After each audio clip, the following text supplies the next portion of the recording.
Bonjour et bienvenue dans ce nouvel épisode de Café Jésus. Nous sommes en train de lire notre livre, le livre du Bishop Oyedepo, Briser les malédictions de la vie. Nous sommes à la page 8. Nous sommes au 3e paragraphe. On y va.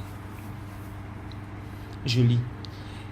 Ils ne sont pas détruits à cause de la multitude des sorciers et des magiciens.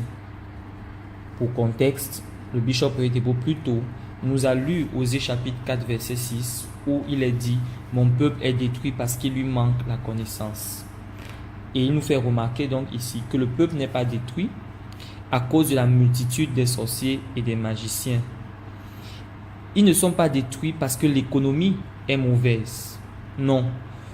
Nos affaires ne sont pas en faillite parce que la ville où nous sommes installés est difficile. Si tel était le cas, pourquoi est-ce que notre voisin réussirait-il? N'est-il pas dans la même ville?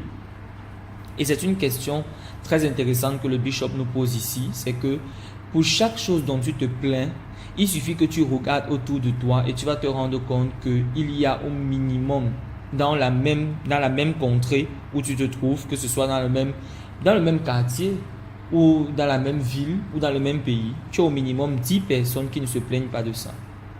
Tu as au minimum 10 personnes. Dans ton quartier, ceux dont tu te plains, tu vas trouver au minimum une personne qui ne s'en plaint pas. Et si on va à ta ville, tu vas en trouver au moins 10. Et si on va à ton pays, tu vas en trouver au moins 100. Qui ne se plaignent pas de ce dont tu te plains, de ce dont nous nous plaignons. Parce que on se plaint de quoi? Généralement, dans le contexte dans lequel je me trouve, le contexte africain, on se plaint de ce que nos choses n'avancent pas à cause des sorciers et des magiciens. Mais les sorciers et les magiciens nous attaquent-ils nous seulement? Il y a plein de personnes autour de nous qui réussissent malgré ces sorciers et ces magiciens. On se plaint que nos affaires ne réussissent pas, ne prospèrent pas parce que l'économie est mauvaise. On se plaint qu'on n'arrive pas à trouver du travail parce que l'économie est mauvaise, etc. Et je n'ai même pas parlé en termes de trouver du travail parce que je pense qu'un chrétien doit avoir en lui l'essence même de la création. C'est-à-dire que les chrétiens doivent se mettre ensemble et créer de la richesse. Pas simplement aller travailler pour quelqu'un qui crée de la richesse. Mais ce n'est pas un jugement, c'est mon avis personnel. Donc, est-ce que nos affaires ne sont pas détruites parce que l'économie est mauvaise? Il y a plein de gens autour de nous qui sont dans cette même économie et qui tirent le meilleur, qui s'enrichissent à ce même endroit. Nos affaires ne sont pas en faillite parce que nous sommes installés dans un endroit difficile. Donc lorsque tu observes autour de toi et que tu te rends compte qu'il y a des gens qui prospèrent exactement là où tu te trouves, de quelque manière que ce soit, tu dois t'asseoir et commencer à te questionner, commencer à te demander comment ça se fait qu'ils réussissent et moi je ne réussis pas. Comment c'est possible qu'ils réussissent là où moi j'échoue? Je me pose la question, comment est-ce que c'est possible? Et lorsque tu te rends compte qu'il y a autour de toi des gens qui prospèrent alors qu'ils sont dans exactement les mêmes conditions dans lesquelles tu te trouves, alors ça veut dire que le problème ne se situe pas à ce niveau-là. On voit des personnes qui se plaignent de ce que parce qu'elles sont orphelines, parce qu'elles ont perdu un parent, parce qu'elles n'ont pas eu certaines opportunités, c'est pour ça qu'elles sont là où elles sont. Ce n'est peut-être pas faux, parce que la question ici n'est pas de dire que tu te plains pour rien, ce n'est pas ça du tout le propos. Le propos est de dire que même si tu as toutes les raisons de te plaindre de la conjoncture, même si tu as toutes les raisons de te plaindre de tes circonstances, même si il est évident, c'est clair que, je prends un exemple, quelqu'un qui va se retrouver avec les mains coupées et les pieds coupés, donc il va se retrouver sans bras, et sans pieds. Quelqu'un qui va se retrouver dans cette situation-là, évidemment, la personne pas défavorisée, la personne aura du mal à faire ce que les autres, eux, sont capables de faire. C'est une évidence. On n'est même pas en train de dire le contraire. Le bishop Oyedepo n'est pas en train d'insinuer le contraire.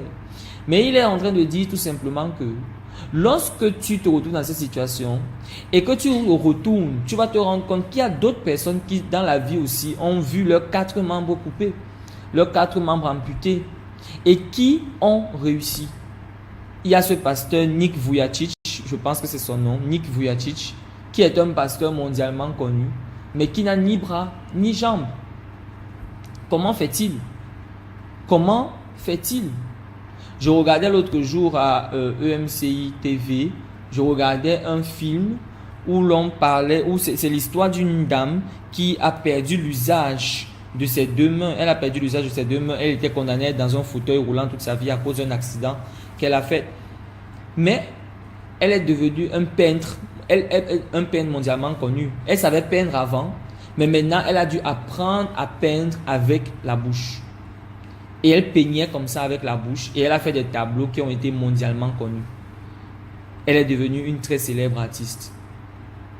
Ces films-là nous sont racontés pour nous donner du courage, pour nous dire que, évidemment, oui, les situations que nous traversons sont potentiellement néfastes. Oui, c'est clair, c'est normal que nous nous sentions défavorisés. Ce n'est pas un avantage que d'avoir ses bras coupés. Ce n'est pas un avantage que d'avoir perdu un parent. Ce n'est pas un avantage que que de ne pas être allé à l'école. Ce n'est pas un avantage que de ne pas avoir eu de l'argent. Ce n'est pas un avantage que d'être maladif comparé à quelqu'un qui lui n'est pas maladif. Ce n'est pas un avantage d'être né dans un pays où il y a peut-être moins d'opportunités que dans un autre, dans un pays en guerre, dans un pays pauvre, très endetté. Les choses qu'on a, ce n'est peut-être pas un avantage. Mais le bishop Oyedepo nous appelle au travers de ce livre. Il nous appelle à regarder autrement, à voir les choses autrement et à nous questionner, à nous demander: est-ce qu'il y a d'autres personnes qui sont venues, qui ont aussi tiré le même jeu de cartes que nous ou un jeu de cartes similaire? Est-ce qu'il y a des personnes qui, elles aussi, n'ont pas cet avantage-là? Est-ce qu'il y en a?